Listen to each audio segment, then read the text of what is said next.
Hello everybody, this is Dee and welcome back to my channel, Dee Plans and Budgets. Yay! So, I know that I've had a couple videos that posted already last week. However, I was actually on a cruise ship and I had pre-recorded those videos for last week. So this is for real my first video recorded in 2024. And I tell you what, I got off that cruise ship and saw the number of subscribers I have. I was so incredibly grateful. I cannot believe the amount of people in the last month that have come over and joined my channel. I am just beyond blown away. I am so grateful for that. And my commitment to you is that I'm going to try to keep putting out the content that you come to this channel for. And one of the things I do is a Monday recap. And I think we'll talk about that. Now, to be fair, I was on a cruise ship last week from Saturday the 30th until Saturday the 6th. So I didn't spend any money because everything's on the cruise ship. Anything I bought there was already prepaid. So I didn't spend any money. I usually would spend some money throughout the week. But being that I was on a cruise ship, didn't do it. Today, we're also going to stuff my box and my other savings challenges. And we are going to talk about this binder right here. And actually, I don't have it near me, but we're actually going to talk about last year's binder, which was the same color blue, but not shiny. And I will cover why we're talking about that in a minute. First, let's do my spending recap. I have a little Grinchy here. He's hiding my total, although, no need to, because I spent $30.41 to buy gas on the way home from the cruise terminal. That was my spending for the week. There's a little note right here to myself because I wanted to share with you how cool it was to spend New Year's Eve with me and about 3,000 of my closest friends on a cruise ship. And the people that were up on the deck party were not even all of the people because they had little individual parties in all the different venues. Like most people my age, I am the, bring in the New York New Year and then go to bed type person. So to be on a cruise ship and be able to celebrate was fantastic. It was an amazing experience to be on a cruise ship under the stars and a beautiful moon for New Year's Eve. So I'm going to insert that footage right here. From the next year, the new year, here we go. We're not gonna count down all the way from 50. That's a long, long way. Y'all get over here. Tippy, what you doing over there, girl? Get over here. Y'all bring it on in, bring it on in. We are 40 seconds away. Get over here now. 24. We are almost there. We got 10, 9, 8, 7, 6, 5, 4, 3, 2, 1.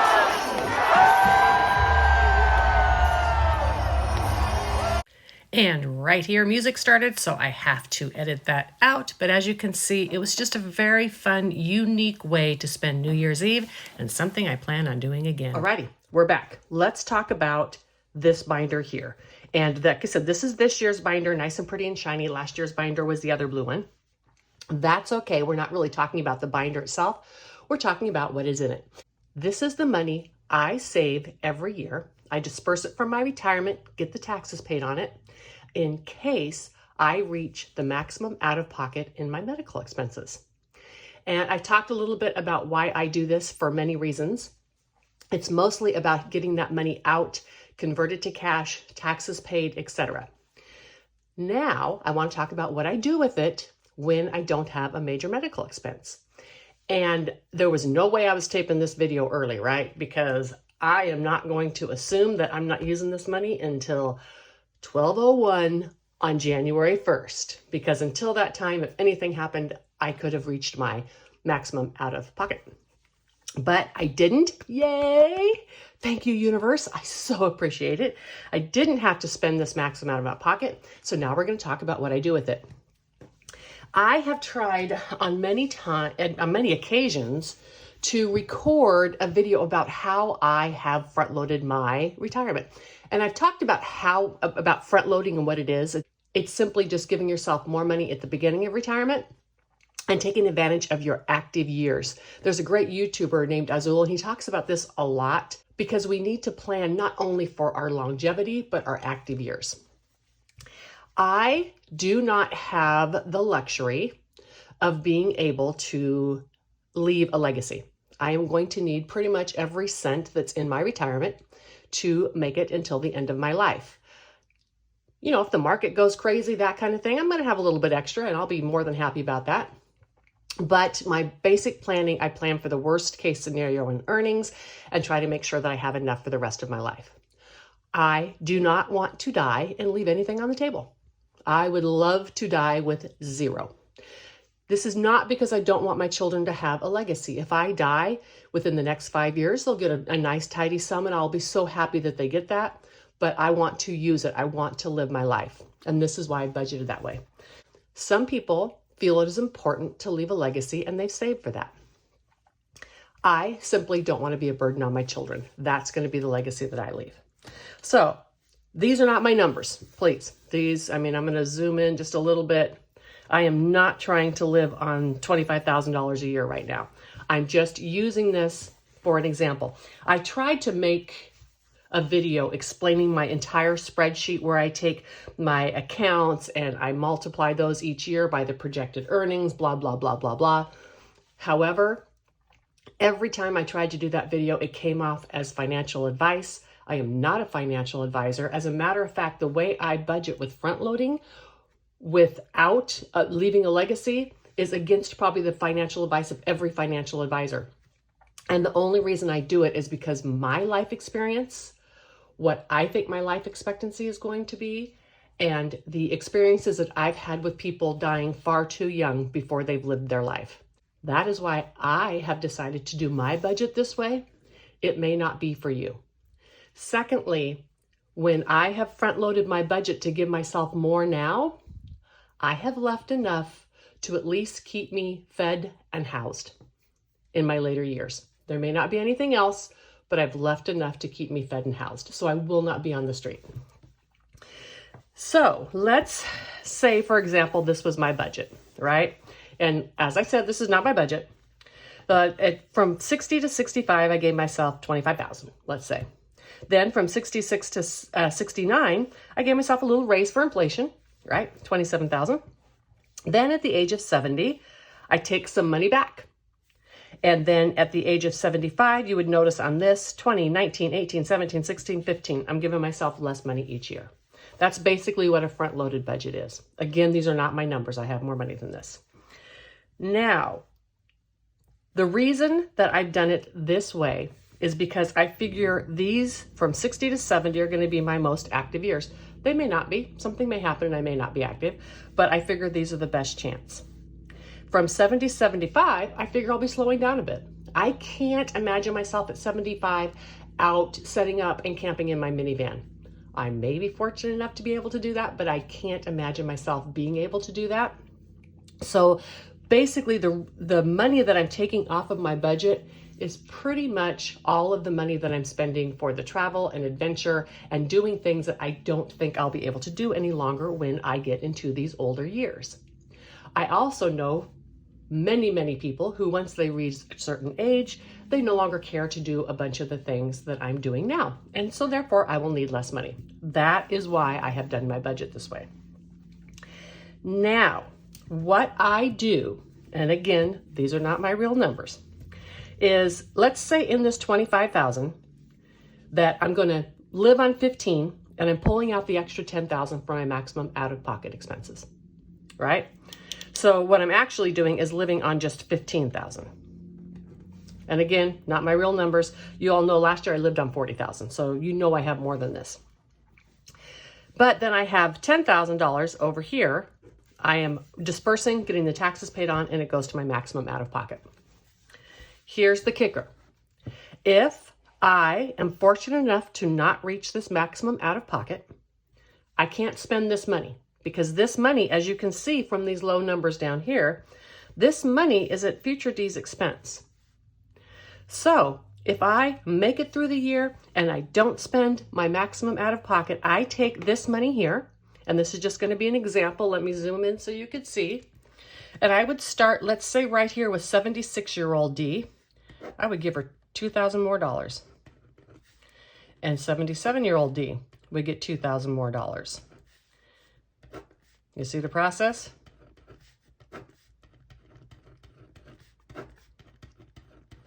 Okay, so I've taken this $10,000 and I have dispersed it into my later years when I made my budget very, very lean. Now, part of the reason that this works for me is if I were to have many years that I reach this maximum out of pocket, chances are really good that this future D wouldn't be around, right? Because if I'm reaching my maximum out of pocket every year, I am treating some kind of chronic disease. Let's say I fell down and broke my leg. I could easily reach my max out of pocket for 1 year. But that would be it. It would just be 1 year. However, if I started to have heart issues or cancer or diabetes or any of these things that cause chronic illnesses and that would cause me to reach my maximum out of pocket each year, chances are this D is not going to be either here or healthy enough to need that money. And that is why I do it this way. I hope this is not too confusing to people, but I just wanted to explain a little bit about why I have this extra $10,000 in my binders that I have no intentions of spending, but that I do savings challenges for. And it is just, again, this nice, wonderful visual representation of saving this money and then not having to spend it. And what I have in here is how I track how much I've actually saved for that. This year, as I announced earlier, I could afford some better insurance. And so I only have to have $5,600 for maximum out of pocket. And so I'm going to take that extra $4,400 and save it for some other things. And at the end of the year, I may or may not take the full $10,000 and redistribute, or I may just take the $1,000. But that is basically how I budget and how I use that money. This very much goes right along with my theme of always budgeting the max, planning for the worst, and then hoping I don't have to use it, and then saving that money for later. That's how I budget. That works for me. Some people might have issues. If they dispersed an extra $10,000 out of retirement, they may be tempted to spend it. And so they leave it in their retirement accounts. I don't have that issue. I also need to rebalance my portfolio. So this works well for me. So thought I'd talk about that with you. And I hope that's not too confusing. If it is, please leave a comment down below. I'll either address it more in another video or I will answer you directly. Okay, now the fun stuff. Gonna do my little bucks box. Oh, I'm sorry. Gonna do my envelope challenge, my bucks box, and time to save for a cruise, something we all do together. I know many of you are doing this with me and not always leaving comments, but for this the new year. People who have just come here, I attach free printables to these videos, and this is a book from All Things Kimberly. The printable is not this book, it's just something else I made up. And I go through and I pick amounts off of these squares every week. I pick the amount and the color, and then color it in, and you save with me. Please, if you are saving this, feel free to pick a number out of these boxes and the color, and I will use that number next week. Even if you're not saving for a cruise with me, but you have, you see one of these boxes and you're like, oh man, 323, I love it. Color it in green. I'll do it for you, okay? So this will do last. I do $10 a week in there. This is my bucks box, and I quit saving all the bucks because it just was boring to me. I didn't enjoy it, but I'm still saving L bucks for my granddaughter and D bucks for me. And I have 2 L bucks, and I'm going to put those in there. So now I have 25, 26, 27, 28, 29, 30, 1, 2, 3, 4, 5, 6, 7, 8, 9, 40, 1, 2, 3, 4, 44. I know, she's only 3, and I know by the time she graduates from high school, this box full of cash might be the equivalent of giving someone a box full of quarters. On the other hand, who would not like to open up a box full of cash?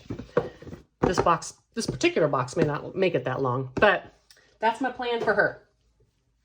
All right, now next, yay, I have my envelope challenge, and this is a box that I had made up and I never used because the amounts were too high.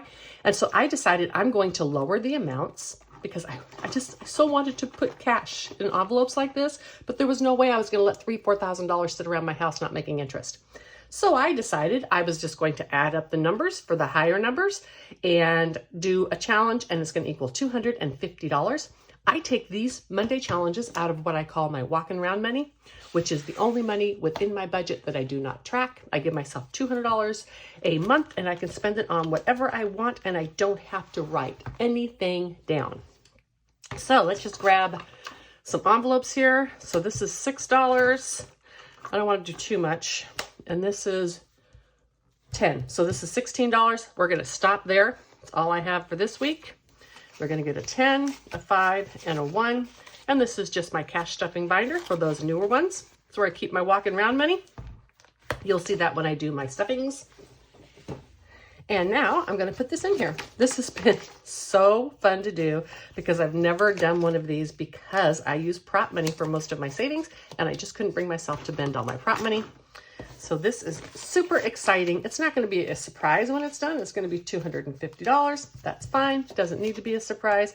I am just really enjoying watching these little dollar things add up. Look at that. It's so cute, right? Ooh, you know, I should tidy those all up to be towards the middle. There we go, Dee. That's better. All right. Let's put this back on here. Tells me what it is. My sister decorated this box for me. I made the envelopes and I was going to sell it in her shop, but I did the envelopes with 3mm. If you're doing any kind of envelopes, don't use 3mm laminate because it just falls apart. Okay. And on this challenge, I have my $10 bill. I've got my scratch piece of paper and my calculator and my $10. Now, I'm trying to get some of these bigger numbers done. As you can see, the first month is only $4.96, so I could finish this whole entire one up in one day. But I want to save this to make other amounts equal, especially like, let's say a person loves $2.45 and so they pick $2.45, but it's already taken. Well, I could still honor them by doing $2.44 plus a penny, right? So that's why I'm leaving those lower amounts. I'm trying to start by getting the big ones in the back done. I'm kind of doing one per page. So I start with $10. Again, I don't have any suggestions from anyone, so I'm going to pick all these. And I'm going to start with $3.54. And $3.54 is going to be in, let's do a teal. And I'm going to grab a tealish marker. All right, and then on this page, we have $6.46 left. You can see that. On this page, let's do $3.20. And this one, you know what? This one can also be in teal because I don't have any teal on there. So I have $3.26 left. Let's do $3 even. And that one, I don't want to do in teal again just because I'm bored with teal already. Let's do $3 in this kind of brown color. And now I have 26 cents left. I'm going to come over here. We're going to do one of these. 26 cents is available. And let's do that in a wonderful red. 26 cents in red. So if you were saving along with me, on your box, mark $3.54 for teal, $3.20 for teal, $3 in brown, and 26 in red. And you can definitely get this book from All Things Kimberly. You do not have to buy it to play along, however, because I have provided those to you. So now I'm going to go back to $3.54, and I am just coloring this in. For those of you who are newer, I photocopied this because although I love a laminated challenge because of its durability, I don't like to color on laminate. It just kind of, it's always liney or streaky or whatever. And so I just photocopied these so that I can color them in. And then when I do this again, for whatever purpose I do it, I will just probably just mark those off rather than try to color them in all solidly, because that's not really my jam. And I'm gonna find my teal Sharpie because I don't like the way that that colored. And $3.20 is gonna be in teal. All right. Yeah, Sharpies just work better. The Mica markers from IKEA are fantastic. It's just the box is really big, and so it wasn't as solid as I would like. And it would be fine if I did every single box that way, but I've already started them with Sharpie. So I'll go back and fix the other one. It's just too wet right now. And then, so we're not going to do this one in brown. Oh my gosh, I had to pause and come back because I knew I had a brown Sharpie, but for the life of me, I couldn't find it. So the brown is going to be for the 3 and the red is going to be for the 26. So let's go back to the 3. Boop. Over here. Oops, that's brown, not red. I almost messed up. And we're going to color this in the brown. I like brown. I like fall colors. They warm colors really suit me. Well, I also like super rainbowish colors. You know what? I just like color. Color is awesome, and I really enjoy it, and I love coloring. Oh my gosh, I did so much adult coloring on my cruise. So fun. All right, and then 26 cents in red. That's all the way here in January. 26 cents is going to be gone in between these two greens. At least the greens are different enough that this doesn't look like Christmas. Because I'm telling y'all, I'm really glad Christmas is over. I know there's lots of Christmas people who love Christmas. And I love family and friends and getting together with them, but I do not like the Christmas season overall. All my planner people are decorating in Christmas spreads. All my budgeting people are using Christmas savings challenges. I just get tired of looking at Christmas. All right. I know, Grinchy, Grinchy. I'm really not a Grinchy. I love giving to people. I just don't like doing it at Christmas when I feel like I have to. Okay, so this is, oops, not the 12. This is the first one of the year, $10 more. So now I have $210 saved for a cruise. I'm hoping beyond all hope to be able to do the cruise that All Things Kimberly is trying to coordinate. Not sure if I'm going to be able to because of another trip I have planned, but that's what I'm hoping to be able to do. So 50, 70, 80, 90, 1, 10, 20, 30, 40, 50, 60, 70, 80, 92, 1, 2, 3, 4, 5, 6, 7, 8, 9, 10. I have this nice new money and I'm saving it in here so that it's pretty because I like pretty. In the printables, you'll find these trackers that I just used. You'll find the dashboard, and you'll just find a paper with squares that you can color in, and you can just print it as many times as you need to. So just for review, if you're saving along with me, $3.54 in teal, $3.20 in teal, $3 in brown, 26 cents in red. I'm sorry for those of you who are just using the paper and you don't want to color 2 in a row. You could mix those up a little bit so all the teal is not facing one another. If you have not been saving with me previously, you can certainly start at any time. I'm doing $10 a week. You could do $5 a week. You could do $100 a week, whatever your budget is. It's just fun to sit down and save with some people. If you are saving with me, please put down in the comments how much you've saved so far. That would be really, really fun to find out. Until the next video, which is going to be Wednesday for my Randomizing Wednesday, until that time, bye.